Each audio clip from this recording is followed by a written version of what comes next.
ñuy def au niveau de la Cour suprême mais man comprendre naa leen pour man rek dañoo am benn sentiment de frustration ay kilifa lañu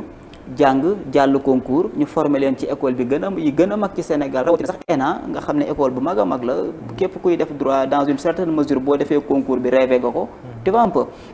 mais nga dem juridiction yi ne la li nga wax baaxul wala li nga def tegoo ko ci yoon opposition bee nekk ci dëgg rétablir leen mais ces autorités là devraient avec beaucoup d'humilité accepter la décision des cours d'appel et puis ñu avancer quoi. Dernière question ma tooñ la tuuti. Les attaques de Maître El Hadji Diouf si Pastef yu mujjee. lan moo tax vous n'avez pas réagi? bon man kooku vraiment duma ko boole ci samay wax duma ko. bon nga baal ma daal du ko xam ne ku ma nawloo la ci ordre avocat yi tu vois man danga may wax koo xam ne dama ko respecté naw ko di ko topp xamuma ko musuma ko gis je donne l'exemple de maître Khoureychi Thiam xamuma ko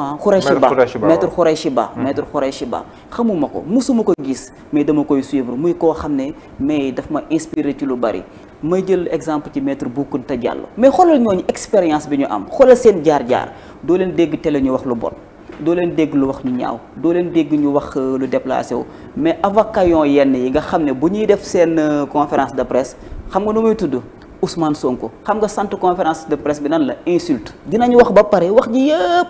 Ousmane Sonko rek lay doon te lépp lu ñu wax duñu jéem a déconstruire lu Ousmane Sonko wax ci ay idée mais dañuy jéem a indi ay saaga def xumbal la preuve sax am na yenn audience yoo xam ne tribunal yenn procès yi soo bëggee mu neex dem nañ demal jëli ko moom la ñu naan dem leen jëli ko avocat yoo bi pour bu ko defee mais yenn accusation yu grave yi tamit lan moo tax ni nga bindee woon def recours ci Cheikh Issa Sall lan moo tax kenn si yéen jël initiative porté ko plainte ngir mu indi ay preuves ci li muy wax parce que accusation yu grave la. waaw xam nga parti bi dafa am na muy doxee man. mais mënul nekk initiative personnelle. non dafa am na muy doxee même su nekkoon initiative personnelle ñemewuma koo def te waxtaanuma ak ay kilifa. parce que aussi du lu la yoon may rek wala loo yaakaar ne war nga koo mën a bind wala nga xam nga ko rek nga tëñëx mettre ko en non man tey bu fekkoon ne dama ci am benn intérêt à agir ma war a bind wala ma war a def dara balaa ma koo def mais dinaa ci waxtaan ak kilifa parti yi nga xam ne maa ngi waxtaan ak ñoom am nañ benn proximité ñu xool nan lañ koy defee mais daal dama jàpp ne kilifa parti bi sax buñ ko naroon a def personnellement man buñ ma laajee man leen déedéet bu leen ko def. mais parce que Ousmane Sonko du nawleem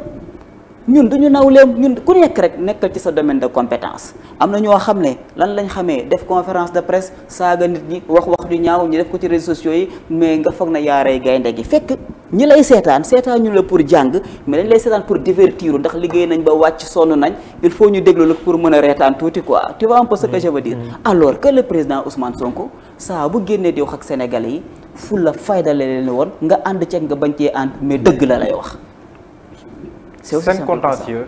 au niveau de Mbour ak maire bi fa nekkoon wala bi fa nekk ngeen am contentieux mi nekk si kanam yoon lan nga nu si mën a wax fan la mbir